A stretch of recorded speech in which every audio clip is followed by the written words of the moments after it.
Hello everyone, आज की video में हम करने वाले formula revision chapter 2 structure of atom.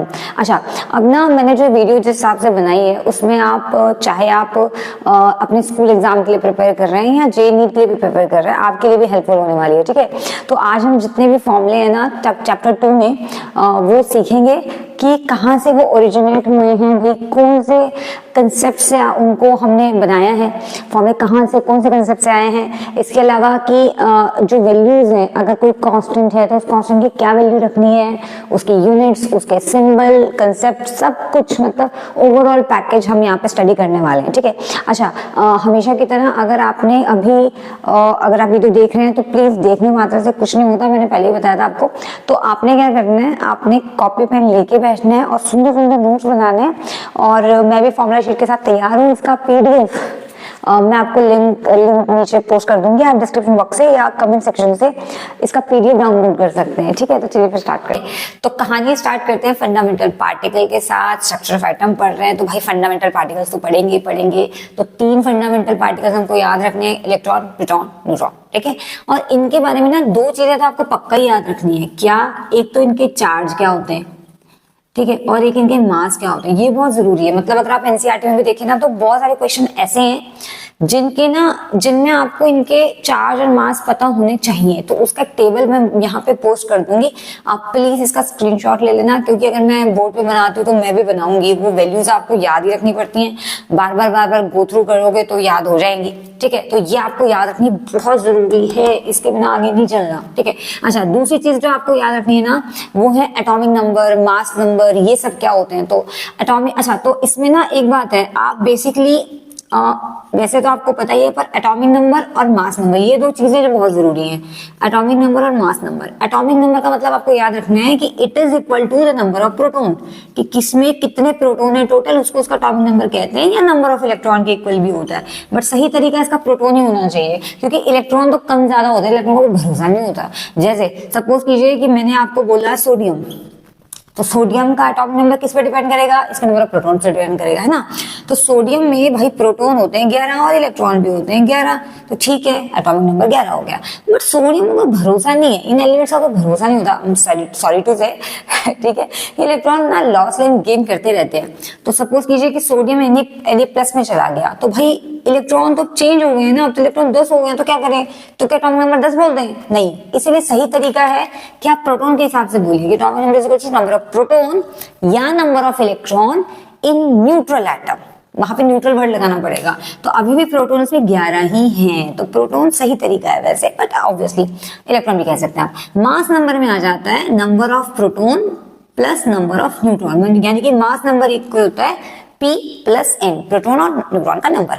अच्छा, अब ना कई बार, अच्छा इसके अलावा एक और आपको चीज याद रखनी है कि भैया आइसो इलेक्ट्रॉनिक स्पीशीज क्या होती है। आपने बहुत सुना होगा ये वर्ड, बहुत पूछा भी जाता है। आइसो इलेक्ट्रॉनिक स्पीशीज क्या होता है? देखो सिंपल सी बात है, आइसो का मतलब होता है सेम। अब आपको लगेगा यार ये तो थ्योरी पढ़ाने लग गए मैम, आप तो हमको बोला था आपने न्यूमेरिकल के लिए फॉर्मूला सीखेंगे, हम थ्योरी को पढ़ रहे हैं। तो यू नीड टू अंडरस्टैंड कि थ्योरी और फॉर्मूला इकट्ठे चलते हैं, अलग अलग नहीं हो सकते हैं। और मेरा हमेशा मोटिव रहता है कि फॉर्मूला समझाते टाइम उसको मैं समझाऊं, ये नहीं कि बता के चली गई, वो तो आप बुक से भी देख लेंगे, है ना।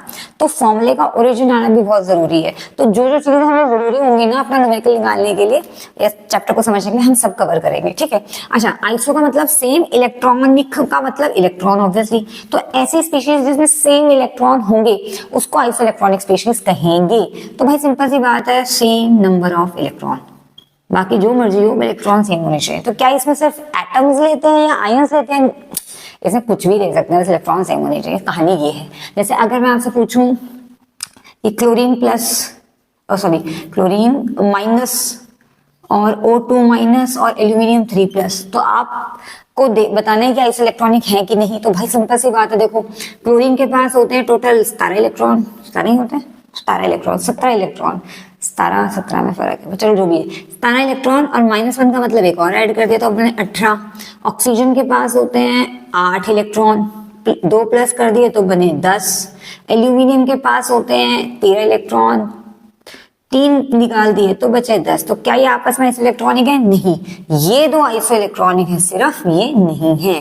तो ये एक तरीका होता है आइसोइलेक्ट्रॉनिक स्पीशीज को पता करने का, एक सिंपल सी बात है, ठीक है। अच्छा, नेक्स्ट आपने जो याद रखनी है चीज वो है, देखिए हम ना इलेक्ट्रोमैग्नेटिक रेडिएशन पे आ गए। इलेक्ट्रोमैग्नेटिक रेडिएशन बेसिकली जिसके अंदर बहुत सारी रेडिएशन आती है, यूवी, विजिबल, आईआर, ये सब आती है ना। तो अगर हम रेडिएशंस की बात करें ना, तो रेडिएशंस के ना कुछ कैरेक्टरिस्टिक्स होते हैं, जैसे उनकी वेवलेंथ होती है, उनकी फ्रीक्वेंसी होती है, उनकी वेलोसिटी होती है, उनका टाइम पीरियड होता है, उनका वेव नंबर होता है, बहुत कुछ होता है उनके पास। तो ठीक है, तो आपने ना इनके बारे में रिलेशन याद रखना है। पहले तो आपने वेव कैरेक्टरिस्टिक्स याद रखनी है कि किसी भी वेव के क्या कैरेक्टरिस्टिक्स होते हैं। कैरेक्टरिस्टिक्स की स्पेलिंग मुझे नहीं आती, बट आप समझ गए कि मुझे नहीं आती है, ठीक है। तो वेव कैरेक्टरिस्टिक्स, तो देखो वेव कैरेक्टरिस्टिक्स में ना कुछ आपको बातें याद रखनी है कि ये वेव के कैरेक्टरिस्टिक्स होते हैं। जैसे सबसे पहला कैरेक्टरिस्टिक्स हो गया स्पीड, सी, या वेलोसिटी भी आप कह सकते हैं उसको, ठीक है, या आप सी कह लीजिए, स्पीड या वेलोसिटी। उसके बाद आपके पास आता है न्यू, जिसको बोलते हैं फ्रीक्वेंसी। ध्यान रखना, ये मैंने वी नहीं लिखा, वी तो ऐसे लिखा जाता है, this not V, this nu, N U, nu, ठीक है, याद रहेगा। फ्रीक्वेंसी एक होता है लैम्डा, जिसको बोलते हैं वेवलेंथ।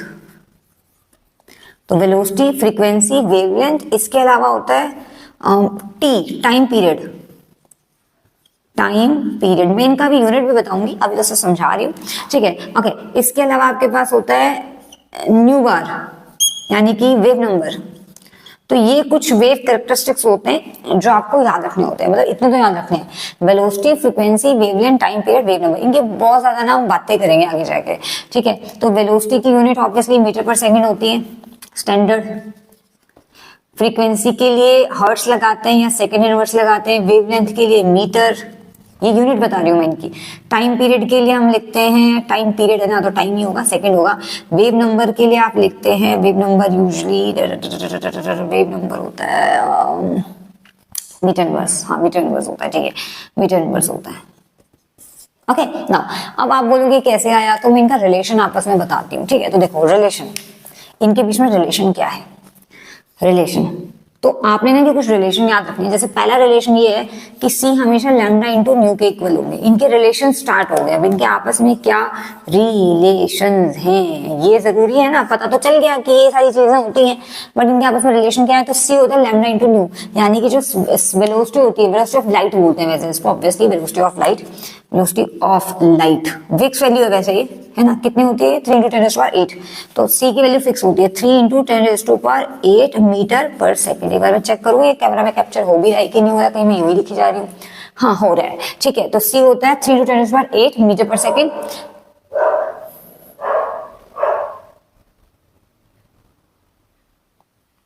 ओके, इसके अलावा लैम्डा वेवलेंथ और न्यू फ्रीक्वेंसी मैंने वहां लिख दी। तो C equal to lambda into nu होता है। एक फॉर्मूला आपको और याद रखना है क्या, कि हमारे पास जो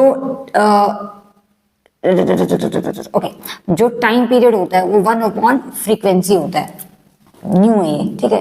time period is equal to 1 frequency. और इसके अलावा आपको और चीज याद रखनी है क्या, कि जो न्यू बार होता है, यानी कि जो वेव नंबर होता है वो 1 लैम्डा होता है। अब आपको समझ आ गया होगा कि मैंने इसकी यूनिट ये क्यों लिखी, क्योंकि देखो फ्रीक्वेंसी की यूनिट क्या होती है सेकंड इनवर्स, तो टाइम की क्या होंगी सेकंड, इसलिए मैंने टाइम पीरियड सेकंड में लिखा है। लैम्डा की यूनिट क्या होती है मीटर, तो इसलिए न्यू बार की यूनिट क्या हो जाएंगी मीटर इनवर्स, ऑब्वियसली बात है, ठीक है। तो ये आपने कुछ रिलेशंस याद रखने हैं। अच्छा नेक्स्ट है हमारे पास, इसके बाद प्लैंक्स क्वांटम थ्योरी। अगला जो पॉइंट है वो है प्लैंक्स क्वांटम थ्योरी। प्लैंक्स एक साइंटिस्ट थे जिन्होंने एक बात बोली, बहुत ही बढ़िया बात बोली। क्या बोला उन्होंने, कहते हैं जो फोटोन है, फोटोन क्या होते हैं, फोटोन एक एनर्जी के पैकेट होते हैं, फोटोन एनर्जी के पैकेट्स होते हैं, ठीक है। तो प्लैंक जी कहते हैं कि भाई ऐसा है, जो एनर्जी ऑफ फोटोन होगी ना, एनर्जी ऑफ फोटोन वो हमेशा इक्वल होगी E is equal to h nu के, जहां पे E का मतलब है एनर्जी ऑफ फोटोन, H होता है वो होता है प्लैंक्स कांस्टेंट, एक कांस्टेंट है ये, प्रोपोर्शनलिटी कांस्टेंट है। यहाँ पे इसकी वैल्यू है 6.626 इंटू 10⁻34 जूल सेकेंड, ये इसकी वैल्यू होती है, ओके। न्यू तो आपको पता है फ्रीक्वेंसी होती है। अच्छा आपको ये भी पता है कि भाई ऐसा है, न्यू को तो सी और लैम्डा के टर्म में भी लिखा जा सकता है ना, मतलब आप ऐसे भी तो लिख सकते हैं। तो अगर आप यहाँ से न्यू का वैल्यू देखें, ठीक है, तो आपके पास न्यू का वैल्यू कितना आना चाहिए, सी ओवर लैम्डा आना चाहिए। लिख सकते हैं ना, न्यू को सी और लैम्डा भी लिख सकते हैं, तो बस लिख देते हैं। तो यहां से अगर मैं न्यू को लिखना चाहूँ तो मैं लिख सकती हूँ E is equal to h c over lambda. अब ये ना आपके पास एनर्जी ऑफ फोटोन आ गई, ठीक है, एनर्जी ऑफ फोटोन, बेसिकली कहें तो 1 फोटोन की एनर्जी आ गई, ठीक है। बट अगर आपको निकालनी है energy of n photon, energy of n photon, तो n फोटोन के लिए हम क्या करेंगे, कुछ नहीं करेंगे भाई, n से मल्टीप्लाई कर देंगे और कुछ नहीं करेंगे। तो हमारे पास जो एनर्जी हो जाएगी वो जाएगी NH न्यू। बहुत सिंपल सी बात है, जहाँ पे n का मतलब है नंबर ऑफ फोटोन्स, तो जितने फोटोन होंगे उससे मल्टीप्लाई कर देना, ठीक है। और h की वैल्यू वही सेम ही होती है, प्लैंक कांस्टेंट होता है, न्यू फ्रीक्वेंसी होती है। न्यू नहीं पता तो आपको लैम्डा पता होगा, फिर लैम्डा कर देना। c की वैल्यू 3×10⁸ हमेशा फिक्स होती है स्पीड ऑफ लाइट, हाईएस्ट है, ज्यादा नहीं हो सकती, ठीक है। अच्छा, नेक्स्ट हमारे पास आ जाता है प्लैंक्स क्वांटम थ्योरी के बाद next topic, that is photo electric effect. Photo electric effect, देखो फोटो इलेक्ट्रिक इफेक्ट क्या है, थोड़ा सा मैं आपको कोशिश करती हूँ कि आपको शॉर्टकट में समझा पाऊं। बाकी अगर आप पहले से ही जानते हैं इस चैप्टर के बारे में तो फिर तो आपके लिए बहुत आसान है। देखो फोटो इलेक्ट्रिक इफेक्ट कहता है कि भाई ऐसा है, मान लीजिए आपने कोई मेटल की शीट ले ली, कोई मेटल की शीट ले ली है ना, तो जब आप इसमें कोई एनर्जी देंगे, एनर्जी क्या होती है, H है ना, तो आप कोई इंसिडेंट रेडिएशन देंगे, तो उस इंसिडेंट रेडिएशन, तो अगर आप इसमें कोई इंसिडेंट रेडिएशन देंगे तो उसकी एनर्जी मान लेते हैं कि H न्यू होती है, जो आपने इंसिडेंट रेडिएशन दिया, ठीक है। तो उस इंसिडेंट रेडिएशन से इलेक्ट्रॉन इजेक्ट होता है, कंसीडरिंग कि आपने उसको इतनी एनर्जी तो दी हो कि उसको इलेक्ट्रॉन निकल जाए उसका, ठीक है। इलेक्ट्रॉन इजेक्ट होता है और हो सकता है कि अगर आपने उसको ज्यादा ही एनर्जी दे दी तो उसका कुछ काइनेटिक एनर्जी भी आ जाए, मतलब जो इलेक्ट्रॉन इजेक्ट होगा उसकी कुछ काइनेटिक एनर्जी भी निकले। तो सिंपल सी बात ये है कि जो एनर्जी आप इंसिडेंट उसको दे रहे हैं H न्यू, वो हमेशा इक्वल होगी कितनी एनर्जी चाहिए इलेक्ट्रॉन निकालने के लिए, प्लस जो एक्स्ट्रा एनर्जी बचेगी उससे वो काइनेटिक एनर्जी में कन्वर्ट कर लेगा। आप ऐसे समझो इस बात को कि मान लेते हैं इलेक्ट्रॉन निकालने के लिए चाहिए थी 80 जूल, है ना, तो आपने उसको दे दी 100 जूल, तो 80 जूल किस काम आएगी, इलेक्ट्रॉन निकालने के लिए, तो बाकी की बचने की फालतू 20 जूल वो अपनी पॉकेट में रखकर चल देगा, आई मीन उसकी काइनेटिक एनर्जी में इन्वॉल्व हो जाएगी, है ना। तो मैं इसे ऐसे भी कह सकती हूँ कि जो इंसिडेंट एनर्जी होती है, इंसिडेंट फोटोन की एनर्जी होती है, energy of photon, energy of incident radiation बोलना चाहिए, जो आप इंसिडेंट रेडिएशन का एनर्जी दे रहे हैं वो दो काम आता है। पहला, इलेक्ट्रॉन को इजेक्ट करने के लिए, एनर्जी टू इजेक्ट इलेक्ट्रॉन, और दूसरा अगर बच गई फालतू तो उसकी काइनेटिक एनर्जी में ऐड हो जाएगी, ये बात होती है, ठीक है। अब देखो रेडिएशन, जो इंसिडेंट रेडिएशन होती है, एनर्जी ऑफ इंसिडेंट रेडिएशन, वो इंसिडेंट की स्पेलिंग में भूल गई, जो भी है, तो उसको आप H न्यू लिखते हैं, ठीक है। एनर्जी जो इजेक्ट इलेक्ट्रॉन, इजेक्ट करने के लिए जो इलेक्ट्रॉन का एनर्जी चाहिए उसे H न्यू नॉट लिखते हैं, ठीक है, प्लस काइनेटिक एनर्जी जो है, तो वही बात होगी ना। मान लीजिए आपने इसे 100 जूल की एनर्जी दी, तो टोटल एनर्जी जो आपने इसे दी है ना, और इसको चाहिए थी इलेक्ट्रॉन को इजेक्ट करने के लिए 80 चाहिए थी, तो फालतू दे दी ना आपने इसको, कितनी फालतू दे दी, 20 जूल फालतू दे दी, तो ये एनर्जी वो इलेक्ट्रॉन अपनी काइनेटिक एनर्जी में ऐड कर लेगा, छूमंतर हो जाएगा, यही मतलब होता है इसका। अब आप बोलोगे कि अगर मैंने इसको दी होती 80 दी होती, ज्यादा ना दी होती, तो भाई ऐसा है, अगर आपने इसको सिर्फ इतनी एनर्जी दी है कि जिससे इजेक्ट हो सकता है, तो ठीक है, नहीं है बेचारे के पास, नहीं हुआ, छूमंतर बैठा रहेगा, ठीक है, तो काइनेटिक एनर्जी 0 आ जाएगी, ठीक है। अब आप बोलो कि नहीं जी हमने तो इसको 70 दी है, हमने दी ही नहीं, इतनी ज्यादा ही दी, तो भाई उस केस में इलेक्ट्रॉन इजेक्ट ही नहीं होगा, बात खत्म, फिर तो प्रोसेस ही नहीं होना, फिर तो घर जाओ, ठीक है। मतलब कहने का मतलब क्या है कि टोटल एनर्जी किस काम आती है, इलेक्ट्रॉन को इजेक्ट करने के लिए, काइनेटिक एनर्जी के लिए, ठीक है। आपने यहाँ समझना है कि न्यू वो फ्रीक्वेंसी है जो आपने उसको दिया है, इंसिडेंट फ्रीक्वेंसी, ठीक है, it is the incident frequency जो आपने उसको दी है, और न्यू नॉट वो मिनिमम फ्रीक्वेंसी है जो इलेक्ट्रॉन को इजेक्ट करने के लिए चाहिए, तो इसी को बोलते हैं थ्रेशोल्ड फ्रीक्वेंसी। आई होप आपको मेरी छोटी सी एक्सप्लेनेशन अच्छे से समझ आ गई हो, ठीक है जी। काइनेटिक एनर्जी, वैसे तो देखो काइनेटिक एनर्जी के बारे में आप जानते हैं, फिजिक्स तो पढ़ते ही हैं, ठीक है, तो काइनेटिक एनर्जी के बारे में आप जानते हैं, फिर भी मैं आपको बता दूं कि काइनेटिक एनर्जी का आप हाफ mv² कहते हैं, लिखते हैं, काइनेटिक एनर्जी हाफ mv² होती है, वैसे आप इतनी बात तो जानते ही होंगे, ठीक है। जहां पे m mass of electron, mass of particle होता है, v वेलोसिटी ऑफ पार्टिकल होती है। नाउ नेक्स्ट हमारे पास एनर्जी बोहर का मॉडल अब आ गया है। वैसे मैंने बोहर के मॉडल के ऊपर एक डिटेल्ड वीडियो भी बनाई हुई है, मैं डिस्क्रिप्शन बॉक्स में लिंक ऐड कर दूंगी, किसी को देखना होगा देख लेना, बहुत मस्त है, बहुत मेहनत से, बहुत ही जान लगा के, दिल और जान लगा के वीडियो बनाई है, तो प्लीज देख लेना, ठीक है। और सबसे पहले भाई ऐसी बात है, बोहर ने बोला था कि भाई एक न्यूक्लियस होता है जिसके बाहर एक सर्कुलर पाथ होता है जिसमें हमारा इलेक्ट्रॉन घूमता है, ठीक है। अब इस सर्कुलर पाथ की एनर्जी या शेल की एनर्जी या इलेक्ट्रॉन की एनर्जी को निकालने का फॉर्मूला क्या है? तो अगर आपके पास कोई nth शेल है, एनर्जी ऑफ शेल, किसी भी शेल का एनर्जी निकालने का फॉर्मूला, मैं इसे En लिख रही हूँ, E मतलब एनर्जी, N मतलब किसी भी nth शेल का, फर्स्ट सेकंड थर्ड फोर्थ कोई भी शेल आपको चाहिए, energy of nth shell, energy of shell का फॉर्मूला होता है -2.18 into 10⁻18 into z² over n²। ये बहुत सिंपल सा फॉर्मूला है, माइनस के साथ है, ध्यान रखना माइनस के साथ होता है फॉर्मूला, ठीक है। जहां पे भाई याद रखना आपको z एक एटॉमिक नंबर है, प्लीज याद रखना, चाहे इलेक्ट्रॉन जाए चाहे इलेक्ट्रॉन आए, एटॉमिक नंबर फिक्स चीज होती है, चेंज नहीं होती, ठीक है। n होता है शेल नंबर, जिस शेल में आपका इलेक्ट्रॉन बैठा होगा, fifth shell, second shell, third shell, Bohr orbit भी बोलते हैं इसको, उस शेल को आपने यहाँ पे लिख देना है, ठीक है जी। अच्छा हाँ, एक चीज और है, ये जूल में चलता है, मैं लिखना भूल गई, तो जूल में चलता है। क्या आप ये एनर्जी ऑफ शेल दूसरे में भी निकाल सकते हैं? बिल्कुल भी निकाल सकते हैं। अगर आप इलेक्ट्रॉन वोल्ट में निकालना चाहते हैं तो आप इलेक्ट्रॉन वोल्ट में भी इसे निकाल सकते हैं।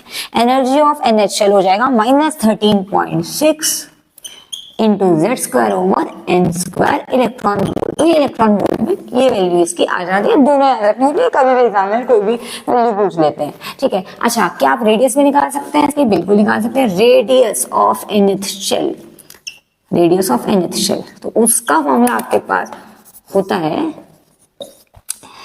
Rn, radius 52.9 into n² over z picometre, ठीक है।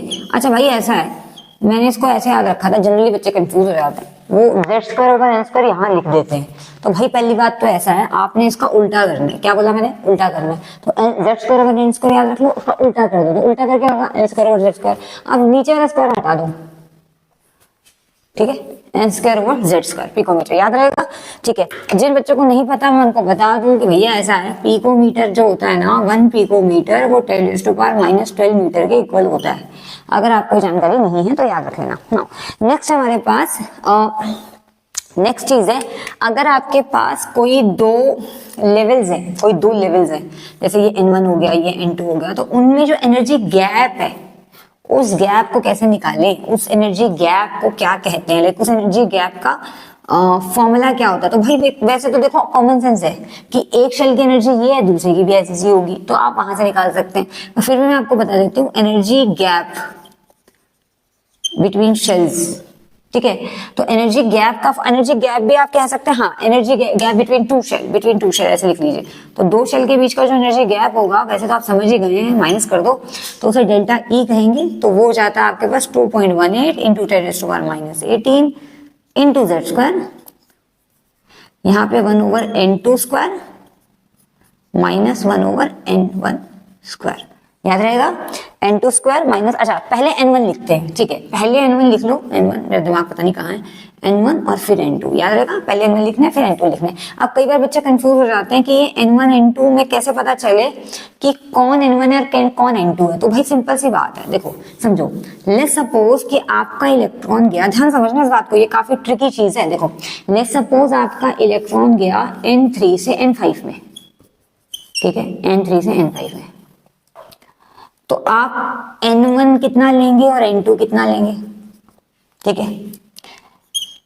या फिर आपका इलेक्ट्रॉन गया n5 से n3 में, तब आप कितना लेंगे, n1 और n2। तो भाई बात ऐसी है कि चाहे इलेक्ट्रॉन 5 से 3 में जाए या 3 से 5 में जाए, क्या बोला मैंने, चाहे 5 से 3 में जाए, 3 से 5, आपको टेंशन नहीं लेनी। n1 हमेशा वो नंबर होता है जो छोटा होगा, ठीक है। तो इनमें से छोटा कौन सा है, 5 और 3 में से छोटा कौन, 3, तो n1 3 होगा, ठीक है, और n2 5 होगा। अब इलेक्ट्रॉन 5 से 3 में गया तो क्या करें, अरे भाई कहीं भी जाए n1 हमेशा छोटी वैल्यू होती है, तो n1 इनमें छोटा वैल्यू कौन है, 3, तो अभी भी n1 कितना है, 3 ही है, कोई फर्क नहीं पड़ता, समझे आप। तो n1 और n2 कैसे डिसाइड होते हैं, छोटी वैल्यू को n1 बोलते हैं, बड़ी वैल्यू को n2 बोलते हैं। तो मैं यहाँ पे लिख देती हूँ, where N1 is less than N2, हमेशा N1 छोटा होना चाहिए N2 से। ये 1 लग रहा है, ये 2 है, वैसे N2, सही है बात। तो आपने ऐसे याद रखना, टेंशन नहीं लेनी कहाँ से कहाँ जाए, कहीं भी जाए हमको क्या, ठीक है। तो आपने हमेशा ऐसे याद रखना है इसको, एनर्जी गैप। अच्छा, सिमिलरली आपके पास अगर कोई इलेक्ट्रॉन एक लेवल से दूसरे लेवल पे जा रहा है, सेम ट्रांजिशन बोलते हैं इसको, ट्रांजिशन, ठीक है। तो अगर एनर्जी इलेक्ट्रॉन ट्रांजिशन कर रहा है एक लेवल से दूसरे लेवल में, तो वेवलेंथ का चेंज, वेवलेंथ कितनी आएगी या कितनी एब्जॉर्ब होगी, कितनी एमिट होगी, या वेव नंबर क्या होगा। तो मैं अगला फॉर्मूला बता रही हूँ, wave number of electron during transition. जब ट्रांजिशन होती है तो वेव नंबर क्या होता है इलेक्ट्रॉन का, वेव नंबर आ गया तो लैम्डा तो आप निकाल ही लेंगे। मैंने आपको भी बताया था क्या कि वेव नंबर हमेशा 1 ओवर लैम्डा होता है, उसकी वैल्यू होती है 109677 into Z square into 1 over n1 square minus 1 over n2 square. 1 पहले लिखना है, 2 बाद में लिखना है, जैसे मैंने आपको अभी बताया, ठीक है। लिखा है n1 स्क्वायर और n2 स्क्वायर, सेंटीमीटर इनवर्स में इसकी वैल्यू होती है, सेंटीमीटर इनवर्स। यूनिट का बहुत रोल है भाई, अगर आप यूनिट नहीं याद रखना तो फंस जाएंगे, आप नहीं चल पाएंगे ज्यादा, फिर मजा नहीं है। अगर इसको आपको एक्चुअली में चैप्टर समझना है और एक्चुअली में आपको उसको सही एक्यूरेसी के साथ करना है, तो यूनिट पे बहुत फोकस करो कि कहाँ सेंटीमीटर आ रहा है, कहाँ पिकोमीटर आ रहा है, कहाँ जूल आ रहा है, कहाँ इलेक्ट्रॉन वोल्ट आ रहा है, ये बात जानी बहुत जरूरी है, ठीक है। नेक्स्ट है हमारे पास, इसके बाद मान लीजिए कि आपका इलेक्ट्रॉन जो है वो N3 से N5 में गया या N1 से N5 में गया, कहीं भी गया, तो उनके बीच में मैक्सिमम नंबर ऑफ लाइंस जो आ सकती हैं, the maximum number of lines obtained, the maximum number of lines obtained in transition, किसी ट्रांजिशन में जो maximum number of lines obtained होंगी, उसका फॉर्मूला आपके पास होता है n2 माइनस 1 ओवर 2, याद रहेगा। हेयर n जो है, n1 जो है वो ग्राउंड स्टेट होनी चाहिए, तो ये n2 है, लाइक हायर स्टेट को आप जो कहते हैं, n1 यहाँ पे ग्राउंड स्टेट है, तो ग्राउंड स्टेट हमेशा 1 होती है, ठीक है, हाइड्रोजन लाइक पार्टिकल के अंदर। अच्छा, अगर आपका इलेक्ट्रॉन किसी रैंडम से आ रहा है, लाइक n2 से n1 जा रहा है, लाइक किसी भी ग्राउंड स्टेट पे नहीं जा रहा है, किसी भी शेल पे जा रहा है, ठीक है, तो उस केस में आप बना सकते हैं n2 minus n1, n2 minus n1 plus 1 over 2। अगर आप देखें तो ये सेम ही है, n1 ग्राउंड स्टेट होती है और ग्राउंड स्टेट हमेशा 1 होती है, ठीक है। तो अगर आप इसे 1 पुट कर देना तो ये वही बात हो जाएगी, ठीक है, ये यही सेम फॉर्मूला आ जाएगा। बट ये फॉर्मूला आपने कब लगाना है, जब आपका n1 ग्राउंड स्टेट है 1, तो एक्चुअली वो एक ही बात हो जाएगी। तो ये है maximum number of lines obtained during transition, जब इलेक्ट्रॉन आपका किसी n2 से n1 पे जा रहा है, ठीक है जी। अच्छा, एक चीज आपको और याद रखनी है आगे बढ़ने से पहले, एंगुलर मोमेंटम, एंगुलर मोमेंटम, क्योंकि अभी हम जो है बोहर की ही थ्योरी कर रहे हैं, तो बोहर ने एंगुलर मोमेंटम ऑफ इलेक्ट्रॉन का फॉर्मूला दिया था, और वो फॉर्मूला होता है कि भाई जो MVR है, MVR वो हमेशा NH ओवर 2 पाई के इक्वल होता है। MVR को ही एंगुलर मोमेंटम कह रहा है वो यहाँ पर, MVR मास, वेलोसिटी और रेडियस जो भी है, ठीक है, MVR इसको ही वो NH ओवर 2 पाई, तो एंगुलर मोमेंटम हमेशा NH ओवर 2 पाई होता है। तो आप इसे ऐसे समझ सकते हैं कि अगर आपका N5 है, फॉर N5 इतनी आना चाहिए ना, फिर फॉर N5 फिफ्थ शेल के लिए आपका जो एंगुलर मोमेंटम का वैल्यू होगा, एंगुलर मोमेंटम वो आपके पास हो जाएगा 5h ओवर 2 पाई, जो भी है, जो भी शेल नंबर होगा आपने पुट कर देना है, ठीक है। तो आपके पास n क्या है यहाँ पे, शेल नंबर, n है शेल नंबर, तो फिफ्थ शेल के लिए या सिक्स्थ शेल के लिए जो भी होगा आप यहाँ पे बस इनपुट करते जाना, बाकी तो आपको पता है एच प्लेन कांस्टेंट है, 2 पाई तो 2 पाई रहेगा, ठीक है। तो ऐसे आपने इसको समझना है ना। अच्छा, इसके अलावा आपको याद रखना है हाइड्रोजन स्पेक्ट्रा, हाइड्रोजन स्पेक्ट्रा के अंदर बहुत सारी लाइंस हैं, ठीक है, लेमन बाल्मर पास्टन, मैं इनको शॉर्टकट में बता देती हूँ, हाइड्रोजन स्पेक्ट्रा, स्पेक्ट्रा स्पेक्ट्रम कुछ भी कह लो, ठीक है, हाइड्रोजन स्पेक्ट्रा, तो उसमें बहुत सारी लाइन है, ठीक है। तो सबसे पहली लाइन है Lyman, Lyman I think single line आता है, Lyman Balmer Paschen Brackett spelling भूल गई मैं ब्रैकेट की, BRACKET होता है शायद, डबल टी होता है PFUND Pfund, Lyman Balmer Paschen Brackett Pfund. Basically अलग अलग स्पेक्ट्रल लाइन होती है, ठीक है। अच्छा आपने याद रखना है कि ना ये सारे एक रीजन में फॉल करती हैं, ठीक है। तो लेमन फॉल करती है यूवी रीजन में, ये रीजन में आपके लिख रही हूँ। बाल्मर फॉल करती है विजिबल में, यूवी विजिबल, और बाकी की जितनी भी हैं वो IR में फॉल करती हैं, ठीक है। अब लेमन सीरीज है क्या भाई, ये जो सीरीज है ना ये आपको बताती है कि इलेक्ट्रॉन आपका कहां से कहां गया है, और इन सीरीज में ना हायर वैल्यू कुछ भी हो सकती है, ठीक है, बट जो ग्राउंड स्टेट है वो फिक्स रहेगी। जैसे लेमन में ग्राउंड स्टेट हमेशा 1 होती है, मतलब इलेक्ट्रॉन किसी भी हायर एक्साइटेड स्टेट से जंप करे, एंड 2 से 3 से कोई फर्क नहीं पड़ता इलेक्ट्रॉन कहां से जंप कर रहा है, मगर वो गिरेगा 1 पे ही, ठीक है।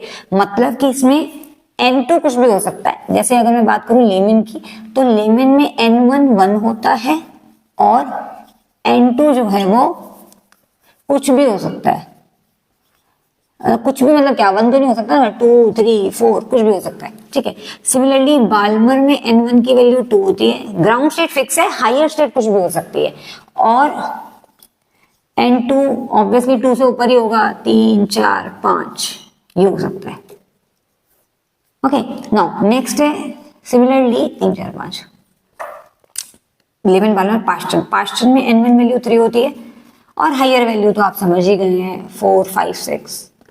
सिमिलरली ब्रैकेट और fund, N1 value 4 N1 value 5, तो इनकी ग्राउंड स्टेट है ये, आई मीन जहां पे गिर रहे हैं, लोअर स्टेट फिक्स हो गई, हायर जो उसके अकॉर्डिंग जाती रहेगी, ठीक है। नाउ ये आपके पास हो गई सीरीज, आपने इनकी रीजन जरूर याद रखनी है, रीजन बहुत इंपॉर्टेंट होता है।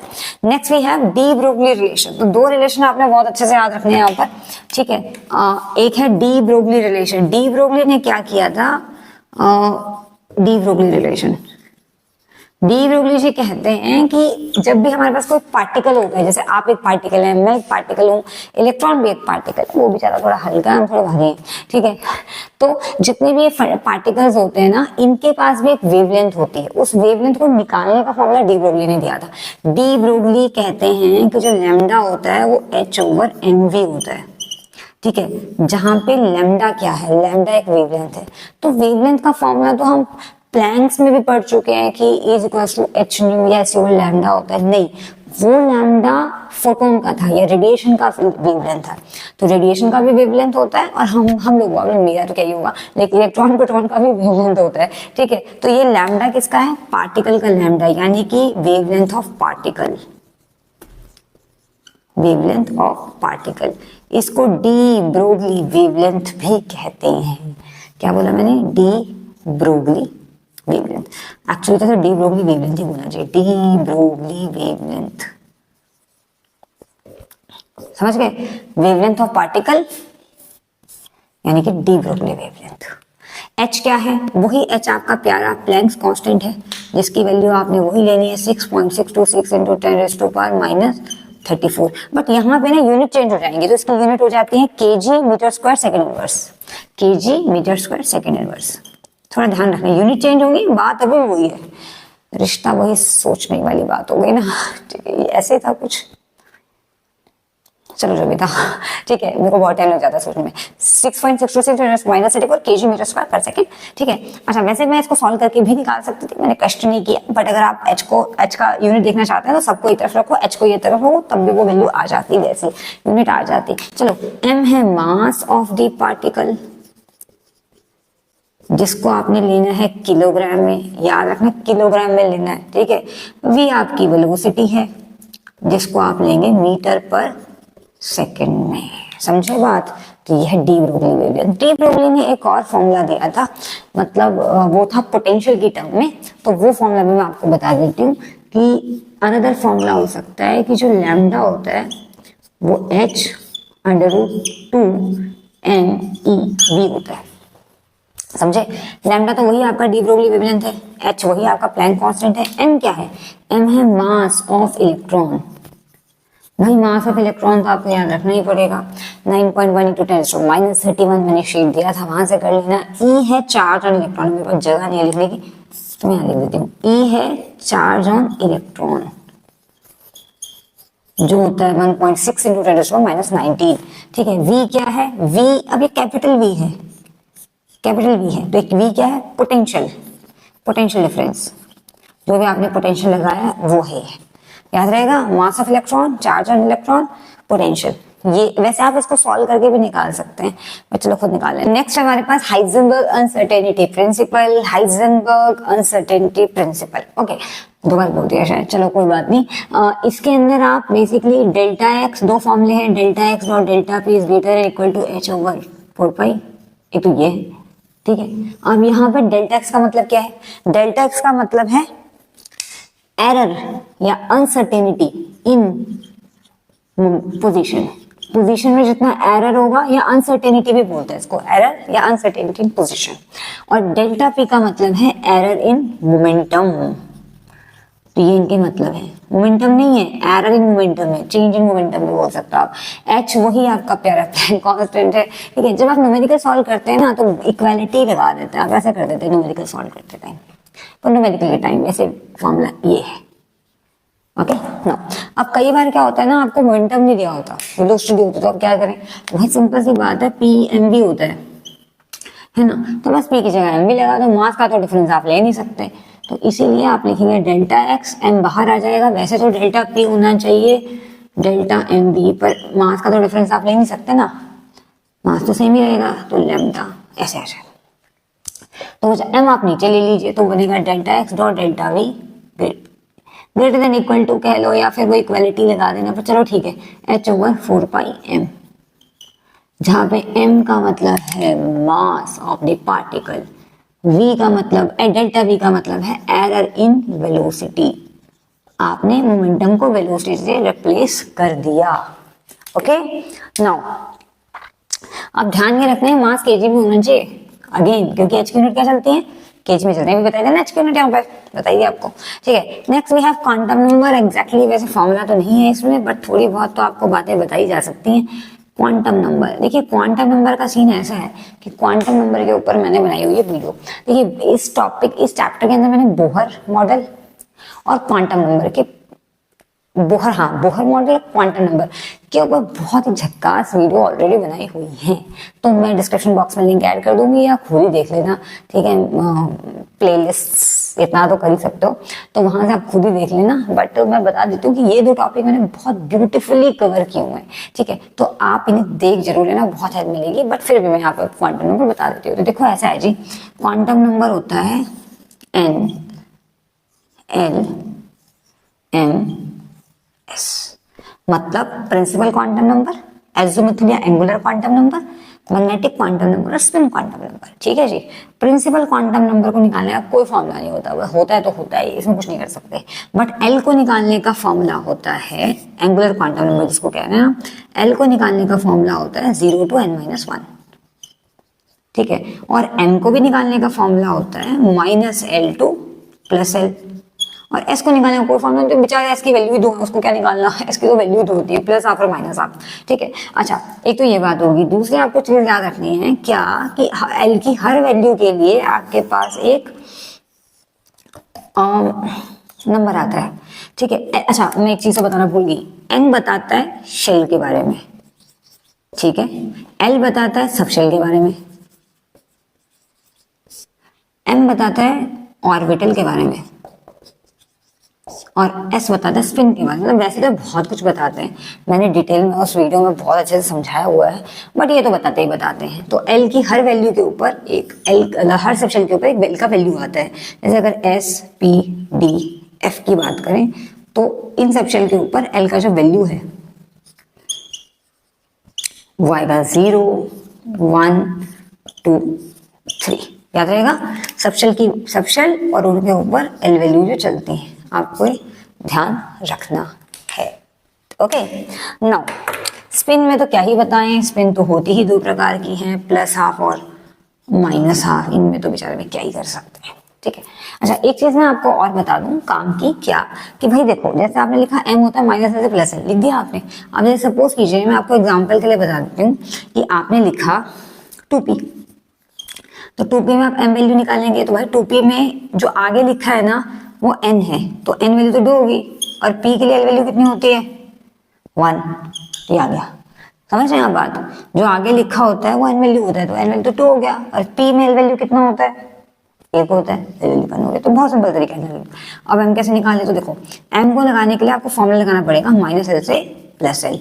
अब माइनस एल यहाँ पे क्या है, मतलब एल क्या है 1, तो -1 टू +1, तो आपके पास -1 0 +1 ये 3 नंबर आ जाएंगे, आप ऐसे m निकाल सकते हैं। ठीक है, नेक्स्ट है हमारे पास ऑर्बिटल एंगुलर मोमेंटम। इसका भी फॉर्मूला याद रख लेना, काफी पूछा जाता है, √LL+1 (h/2π), जहां पे ऑब्वियसली l जो है आपका कौन सा नंबर था, एंगुलर क्वांटम नंबर ये होता है। ठीक है जी। नेक्स्ट है आपके पास नोड्स। तो देखो ऐसा है, नोड्स ना स्फेरिकल भी पूछी जाती हैं, प्लेनर भी और टोटल भी। तो देखो स्फेरिकल नोड्स, जिनको रेडियल नोड्स भी बोलते हैं, उनका फॉर्मूला होता है n - l - 1। अब आप बोलेंगे nl क्या है, सेम, n है शेल नंबर, l है एंगुलर क्वांटम नंबर।